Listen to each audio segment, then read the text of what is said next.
So mental illness, as we said yesterday, classically has been divided into three main categories, which would be psychosis.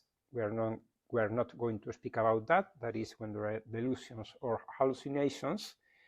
So it is there are very severe illnesses, and you don't usually see them in your daily life.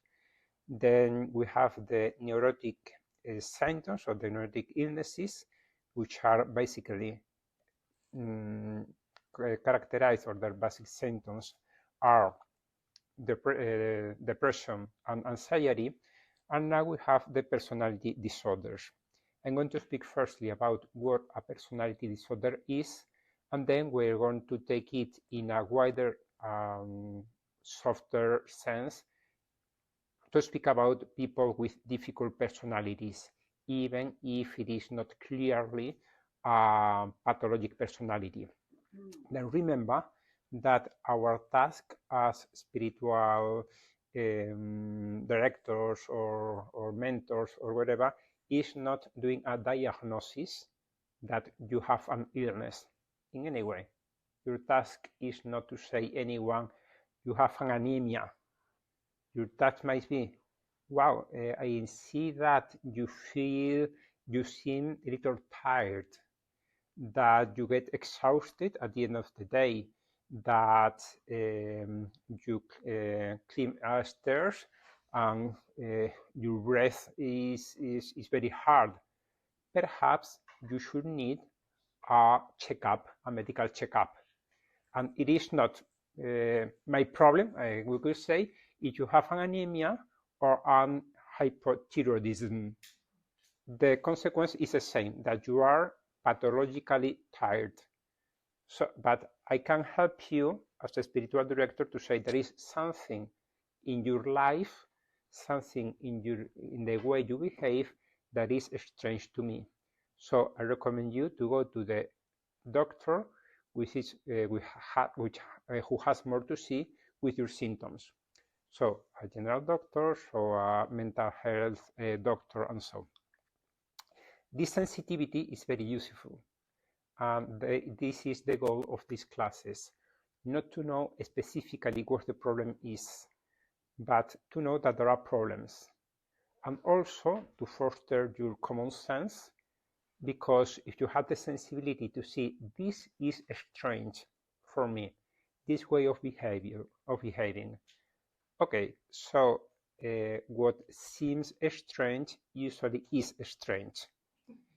If a person with formation, with common sense, and with a minimum of knowledge about these issues can be very helpful so as to prevent, so as to do or ease early diagnosis, and to take or recommend the person to go to the doctor, and then to see if she can be healed and up to what point she can be healed. The earlier the person goes to the doctor, the less she suffers, the less she does other people suffer. That is also important, mainly in personality problems, and the better she can improve. The later you go to the doctor, the more difficult it is that you recover completely. So what are personality disorders? We are going to speak firstly in a medical sense. So personality disorders are pathologies, are illnesses. So we are not going to speak in this first part about the people who have only some traits, only some extreme personality, but they behave globally well. All of us have some traits of our personality that perhaps is little too developed, but we are healthy, most of us, I hope. Okay, so these people have few traits or defenses, or they are very marked.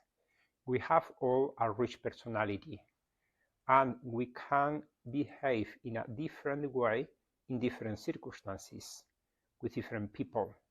We don't behave equally when we have to work hard in our job, when we are in the family life, when we are doing sport, when we are with our natural or biological family.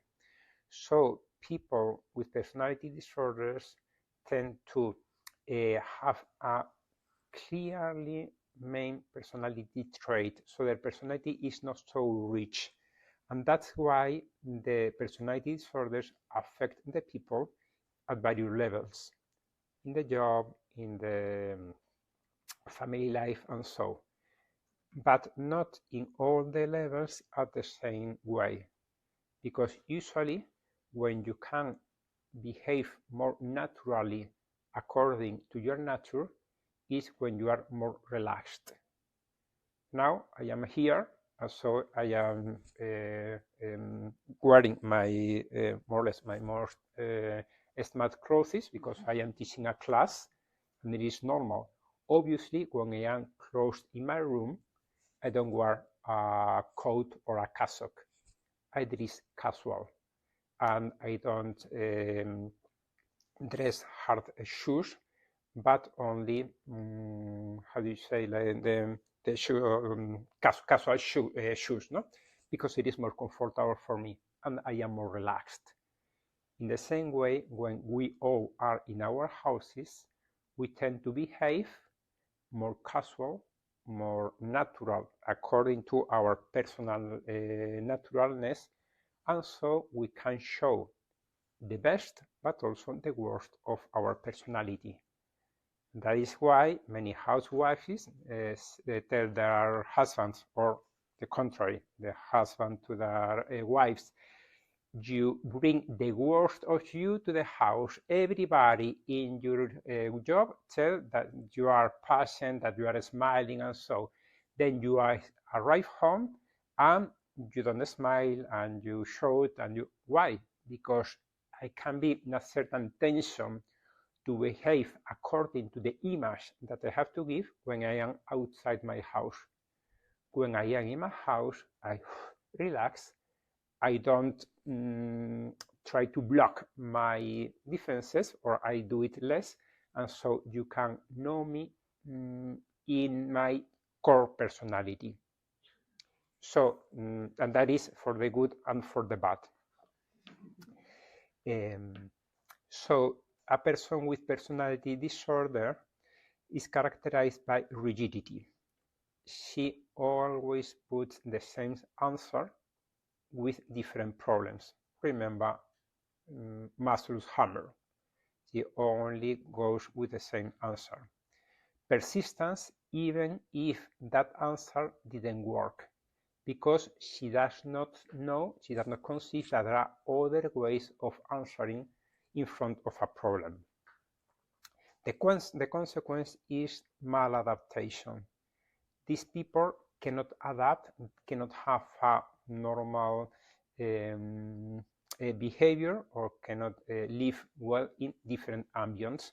In some of them, they can be better, in others, they can be worse, depending on how their personality traits adapt to the situation. For example, a very scheduled person, obsessive, perfectionist, and so can work very well as in an office or in an engineering business, when everything must be perfect, or the job is very routinary. There is a great routine, so you only have to do the same in front of your public.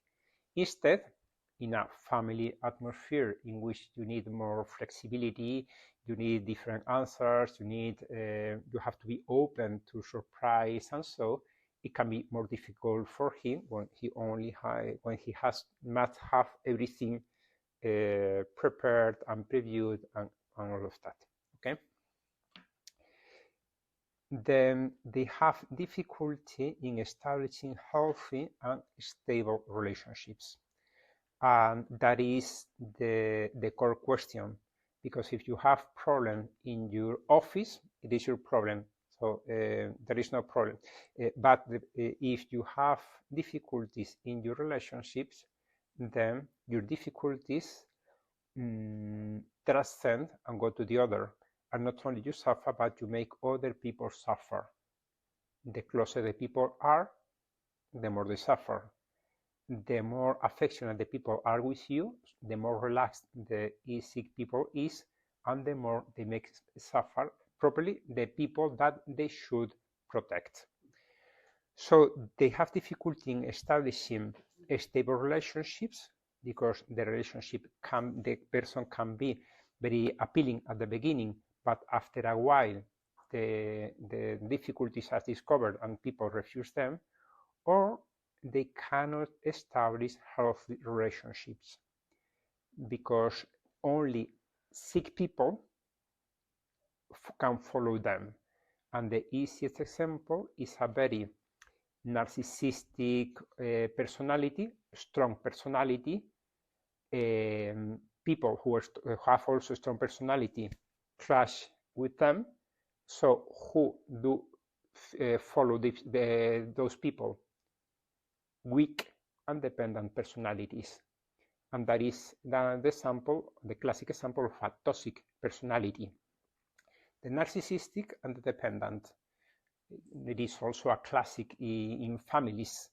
The narcissistic man and the dependent woman. The abusive man and the woman that, in order not to be abandoned because she cannot drive her life for herself, he lets the other one to abuse her. The personality disorders usually start in childhood or adolescence. So when you suspect that a person might have these problems and you're not sure, it is useful to know the person, how the person behaved in the past. That is with her families, when she was in college, and so. And it is also a responsibility for the people who are in charge of the initial formation. Because if you see a person who has all these traits and she has difficulties in her daily life, don't trust, okay, she will improve or she will worsen. So work on it. And work on it when she's young, because if you expect her to be older, in her 30s, 40s, 50s, everything gets more rigid with the years. The vertex and the character and the articulations, everything, and also the character. And don't trust naively that the person will improve. So project this person and her difficulties in the future and ask yourself, will this person be able to accomplish the task of her life, in her family life, in her apostolic works, and so? Or now you find very difficult, some difficulties that will make her very hard to live her responsibilities, and will also make the people who live with her very difficult to live with her. So let us go to the personality disorders, which are according to the DSM-5. They are 10 disorders. They are not the kinds of personalities. So they are the pathologies. The healthy personality is different. So they are divided into 3 clusters, 3 groups. The first one are the odd or eccentric people. They have 3 disorders. The first one is the paranoid disorder, who are persons who think that somebody wants to hurt them. that the people are against her. So they are distracting, they are suspicious, they try and interpret the motives of the other people. You are giving me this task so as to have less time to work, and then I don't succeed in my job. No, I'm giving you this task because someone have to do that, and it could enter into your responsibilities, but I don't have an interest that you fail in your work.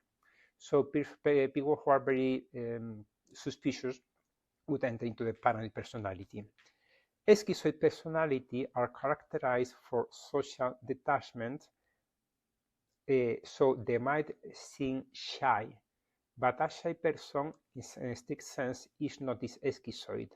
A shy person is the one who is not able to have normal relationship with the others because of fear, and so she closes, but she suffers because she would like to have normal relationships. And this would be the avoidant personality. The schizoid personality is the one who do not relate with the other people, and she's happy with that. She does not need to be with other people. They are a little like autistic, and they have a kind of restricted emotional expression. They are very flat in their expressions. There can be difficulty between a schizoid personality and the autistic, or better, the Asperger spectrum, because these people with a few social skills and that do not have also, the necessity of relating with the other people, they can be confunded with schizoid personalities. Okay, for a life of celibacy, all these clusters would have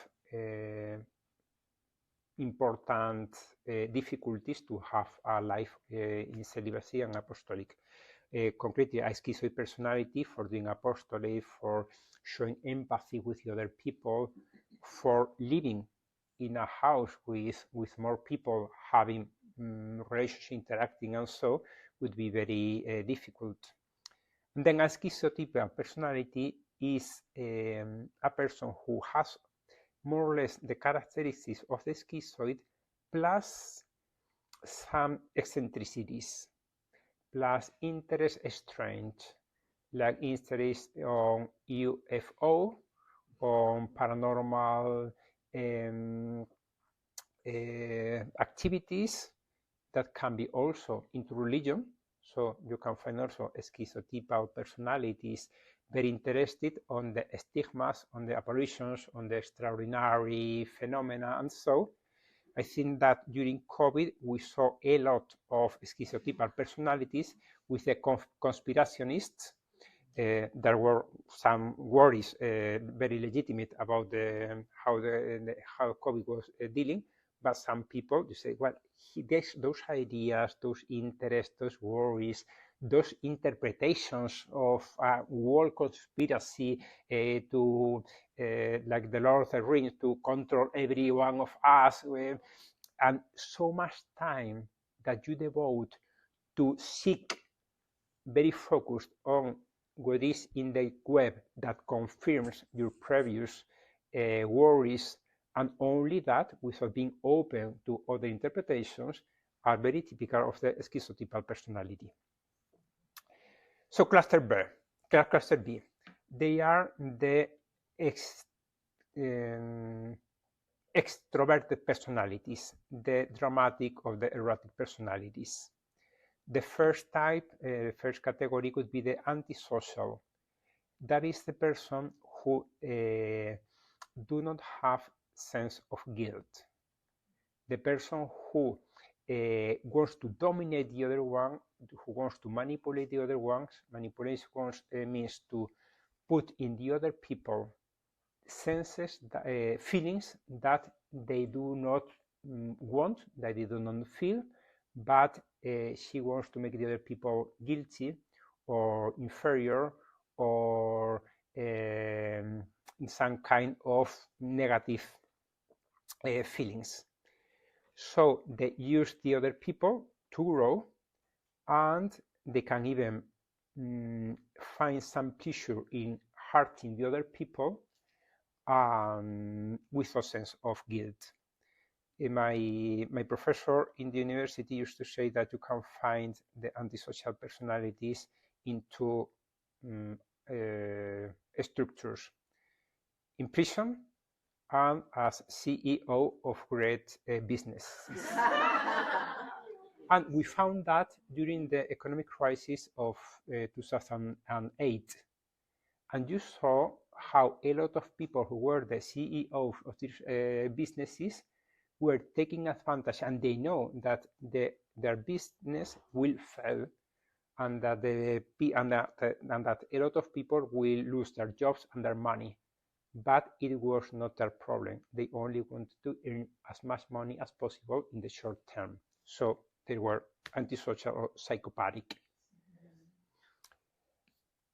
Narcissistic personality is related with that, but they don't enjoy hurting the people, and necessarily they don't block the feelings of guilt. They just have a great sense of grandiosity. They need the admiration of the people, so they are not, contrary to the antisocial, a narcissistic personality need people around them, not only to use them to get my goals, but just so as to get their admiration. They like empathy. They don't realize that by using the other people for the admiration,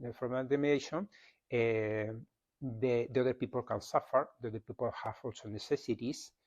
They don't put, they are not able. That is important, because it is not a moral issue, though it has also obviously moral consequences. It is a lack of capacity of putting in the shoes of the other people. So in some way it is pre-moral. And it is something in which, when you are dealing with the people, mainly in a Christian structure, you can also take advantage of charity, because this person can say, I don't agree with you when you say that I have manipulated or I have abused those people. But then you can say, trust me, as your spiritual director or as your superior, and try and put in the feelings of the other people out of charity. Perhaps you don't understand that, but out of charity, behave in a different moment, in a different way. We will deep about antisocial and narcissistic personality when we will speak about spiritual abuse, because it is very, very typical, because they tend to abuse the people, the other people. They tend to use other people for their good, and not only spiritual, but even physically. Then the histrionic personality is the person who acts like in a theater, that wants to exaggerate their feelings. They want to take the attention of the other people, that are very dependent on their own feelings. We all have blue, moody, or happy days, but we tend to behave at a certain way independently of that, which in the first class, not to deny them or not to repress those emotions, but if I am blue, sad, and so on, I have to smile the other people with a greater effort, and perhaps spending less time with other people, but I tend to behave normally. A histrionic personality, in her, it is very evident her ups and downs. So she's always very conditioned by the mood.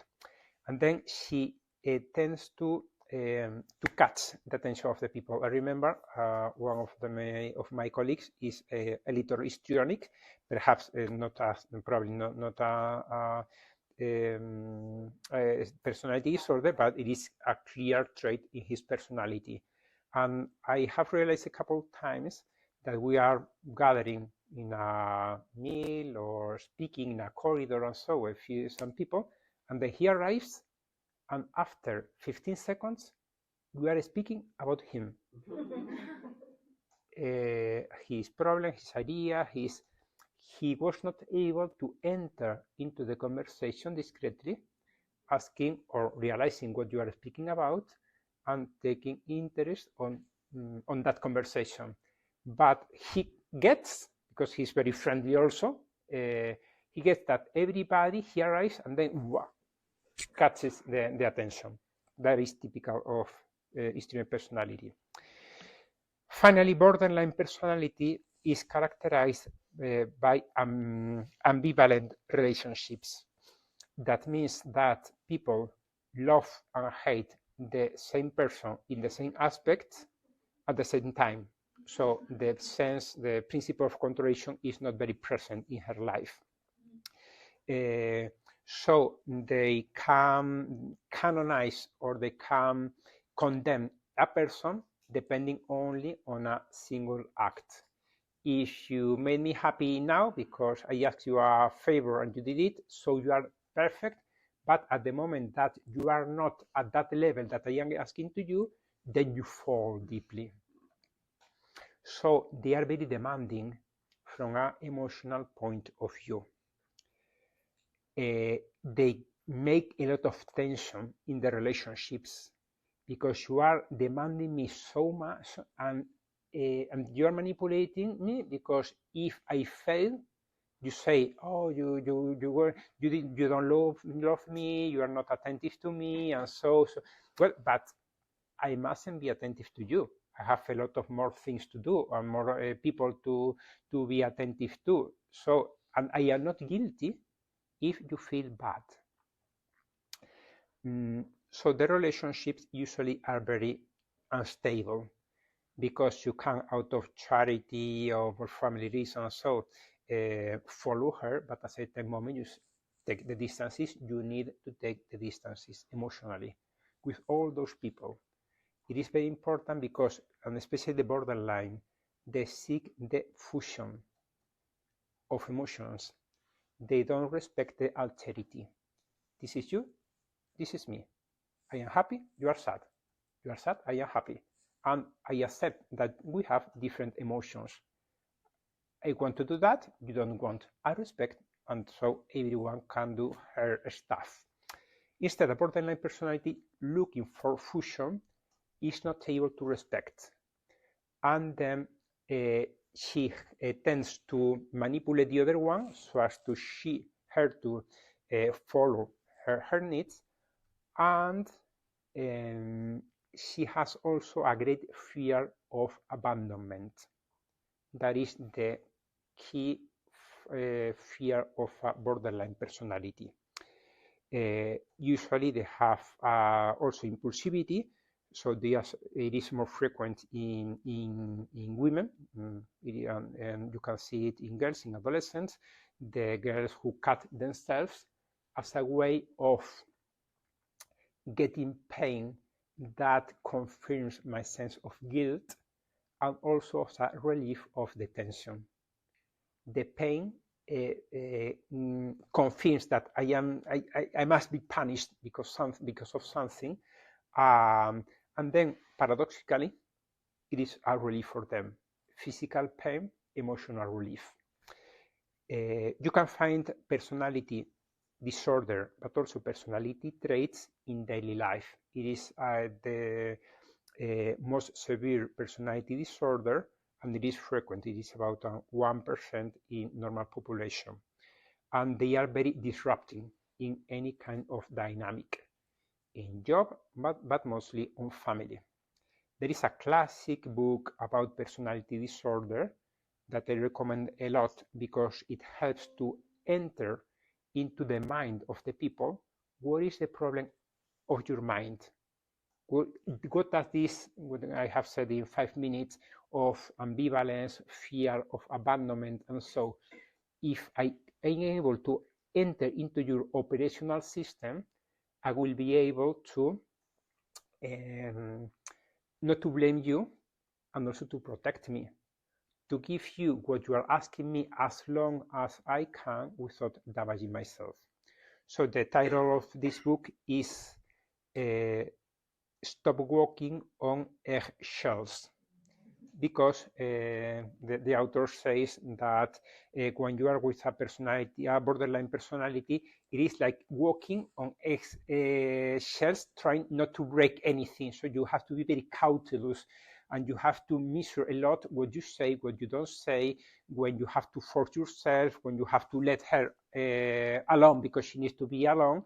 But it is very, it creates a lot of anxiety and tension in her life. So I recommend a lot this book because it also speaks about dynamics and how, even if not a person with a strict sense with borderline personality disorder, but also with other disorders, and how I can protect myself and protect the other people in the community, which is also very important. Because if you are the director in an institution that has a person like that, you have to think in three categories to protect. The person who is ill, that has her difficulties, and you have to help her to manage her disorder, and also from a Christian point of view, to sanctify her disorder, to offer the up and downs, to control herself, to reach charity, to respect the other people, and so. Second, the rest of the community who can suffer, and then it can help you to say, who is the sick people, who are the healthy people. I have to protect also the healthy people. And so as to they not get tense, but they say, okay, we don't refuse you.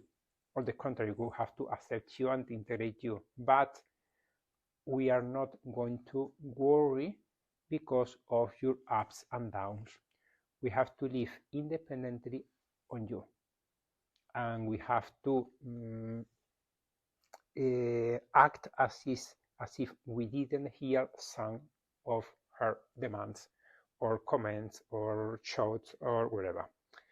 And the third category that you have to protect is the director, the superior of that community, because the lower community have someone who thinks on her, who is the director.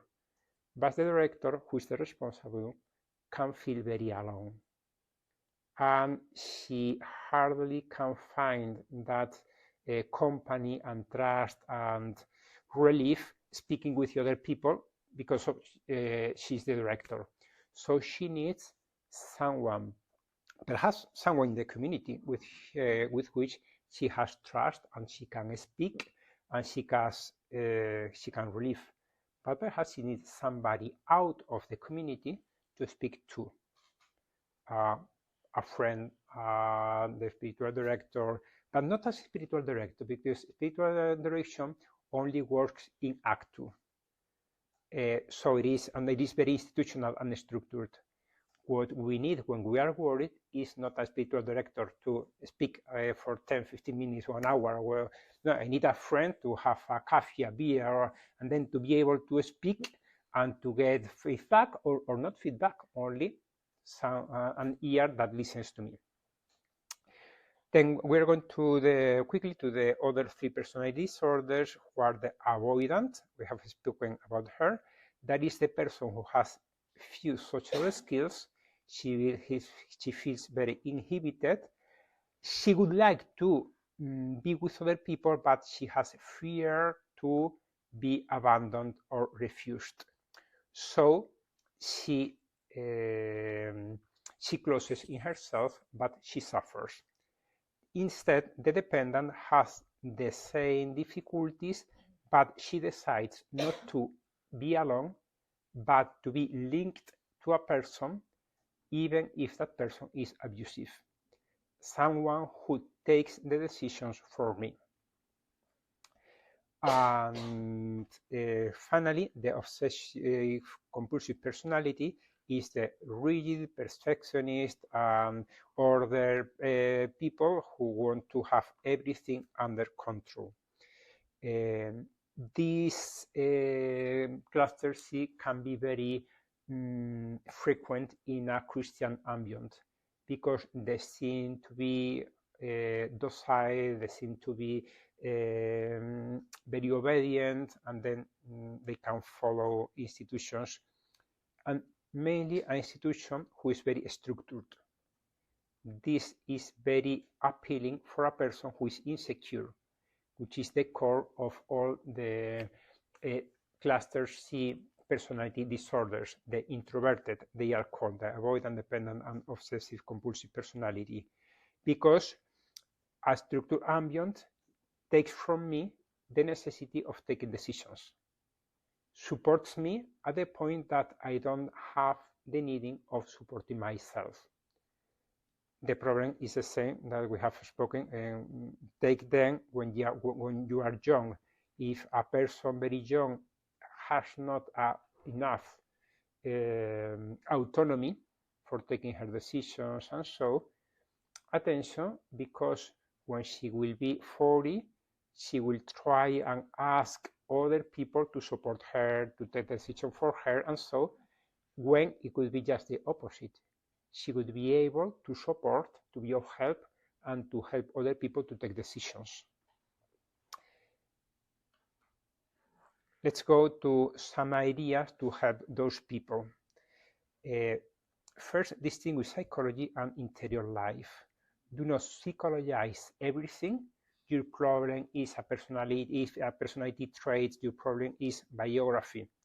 Your person is that, well, here I forgot in the previous reasoning, these people have usually biographical difficulties in their houses, the way they were educated by their parents, and so.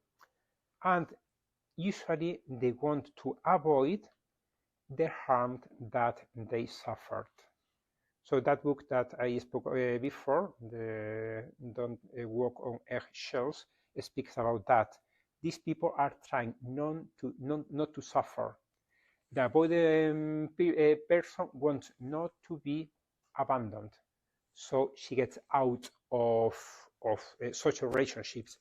The obsessive compulsive personality wants not to fail, wants to be sure that what he will do will be successful. So she follows strict rules, protocols, and so on. The histrionic personality needs to have something to love her, and she cannot be without anybody who loves her. The narcissistic wants anybody to confirm how much he is worthy. So if you understand the person from the point of view of what she needs, or of what she really needs, she does not need anybody who takes the decisions for me. She needs to manage her insecurity, and that is the core. If you are right to the core, you can give or help her to find the just answer, the answer that would help her to grow humanly and spiritually. So, not everything is psychology, but not everything is interior life. Not everything is like of virtue. Virtue constructs on a structure, on the structure of the personality. If the personality is ill, is weak, is not straight, it will be very difficult for the virtues to attach on that person. So recommend assessment to the people who are maladjusted. The worst that can happen when you have a doubt and you recommend a person to go to a psychologist and do some test or a structured interview or anything, the worst that can happen to you is that the psychologist say, she's healthy, she has no problem. She has perhaps some trait which could be useful, which is a little extreme, but it is not pathological. So this assessment can help to say, you have this weakness. Pay attention, because if you don't manage this trait, it can become a little pathological or can make difficulties for you and so. But also she can say, you have also this point of strength. Develop also them, take advantage of them, because they will help you to put under control, to balance your personality. Then, how can I recommend to go to a professional, to a person who do not have insight, which is a technical word that means she does not acknowledge that she has a mental problem. So take advantage of her subjective symptoms. She says that she has ups and downs, that she feels blue, that she has difficulties for sleeping, she has somatizations. So let us go to a doctor, not because of your personality disorders, your personality traits, but because of your mood or because of your somatizations. Remember that they have to sanctify their illness, independently from the fact that they have an illness or with a diagnosis or not. They have to live virtues, and at the top of the virtues you have charity. Then encourage what they are lacking. If they are insecure, you can accompany them to take their own decisions. And the opposite, pay attention of confirming the unhealthy personality traits of that person. An example, a very obsessive personality that you say, okay, you are perfect and I will overload you with work because when you say no, you feel guilty. Or a person who is very dependent, who asks me a lot about what she has to say, she do a lot of consults and so, and I answer all the consults. I have to say, what do you think about that? But I am not sure, so take the decision and we will do feedback. Otherwise, you won't be able to gain in security. You won't be able to take it. You have to explore the world, and you have even to fall when you, in the same way that we the people who likes bicycle have learned to ride the bicycle, falling. There is not another way of learning to ride the bicycle, just falling. And is our mother would have said, no, as you fail once, you are not going to take the bicycle any more time. So no one would have learned to ride the bicycle. Get out of egocentrism, which is a characteristic of these people. They are so focused on avoiding the harm to themselves that they forget that the other people have also their difficulties, have also their fears, have also their needings. So help them when they complain, the difficulties, the other people don't understand me, they do not love me, they didn't answer as I hoped. Okay, but did you think how the other people felt? And go little by little. If you press too much to these people, they can break because they are very weak. Even the narcissistic personality or the antisocial personality that seems to have a great sense of grandiosity and to be feel to be very secure. A narcissistic personality is empty in itself. That's why she needs the admiration, she needs the other people around that support her. She needs to compare herself with other people so as to see the other people from the top. But it is like a balloon full of air. So if you press too much the person, you can punch the ball and it explodes, and then it is a disaster. So I think we can finish here, and we can have a break of 5 minutes, and then we will speak about the following class. And then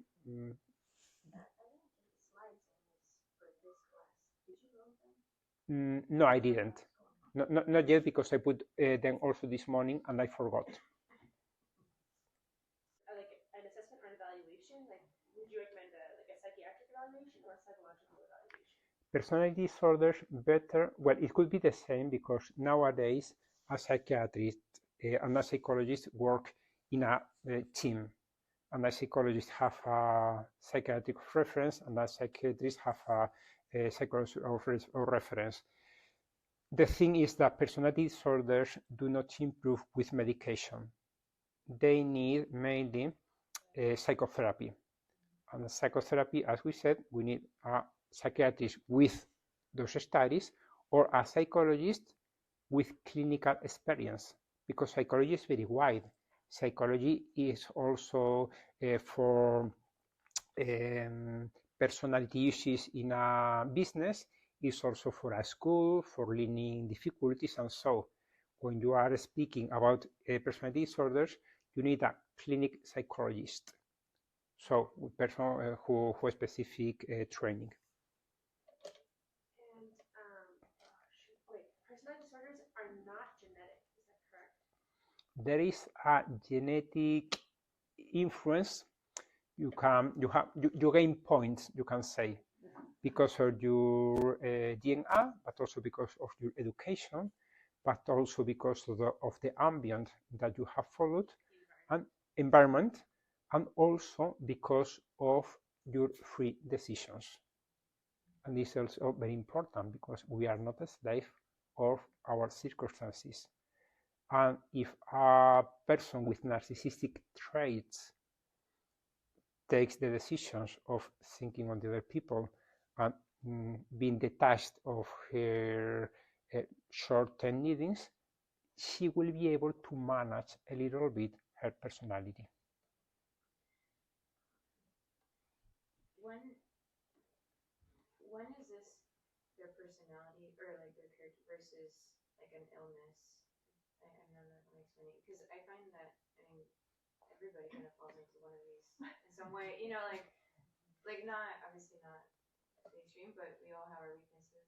Yes, that is a classic. When I finish this class, and some people say, I think I have all these disorders. Yes. And I say, Eureka, congratulations. If you have all, you don't have one. As a personality disorders, because it could mean that sometimes you are very, you need to be alone, and then you are a little schizoid. Or you have fear, and then you are avoidant. But other times, you need to be with people, and you need to catch the attention of the people, so you're a little histrionic. And sometimes you use the other people and you manipulate them, and say perhaps you are a little antisocial. So you have here and there some traits. It means that your personality is rich. And that it is as the closet. In our closet, we have a lot of dresses, and you use the dress according to the weather, and according to the activity that I am going to do, and according with which people I am going to go. It is not the same going to a wedding than going out to the beach or going to the mountain. Different circumstances, different dress. The problem of personality disorders is that the closet is full of the same dress, and they go to beach with the bright dress, and they go to the mountain with and they go to a dress with a bright dress. Another thing that I forgot, another book that I found very interesting for people, mainly with cluster C personality. It is a classic by Dale Carnegie, which is How to Make Friends and Influence People.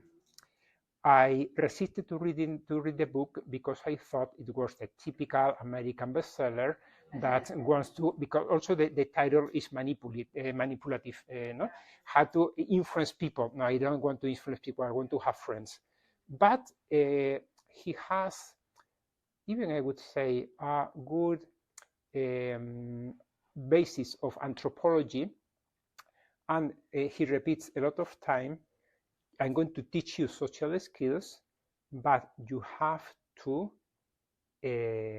believe that it is true. You have to think of the people. You cannot be manipulative. So for a person with a dependent or avoidant personality, is very useful. And another book, or also classic, that I recommend is The 7 Habits of Stephen Covey. The second one for people who have responsibility of leadership, because even if it is written for business people, it helps also to manage yourself and to manage the community. So now we can do the stop.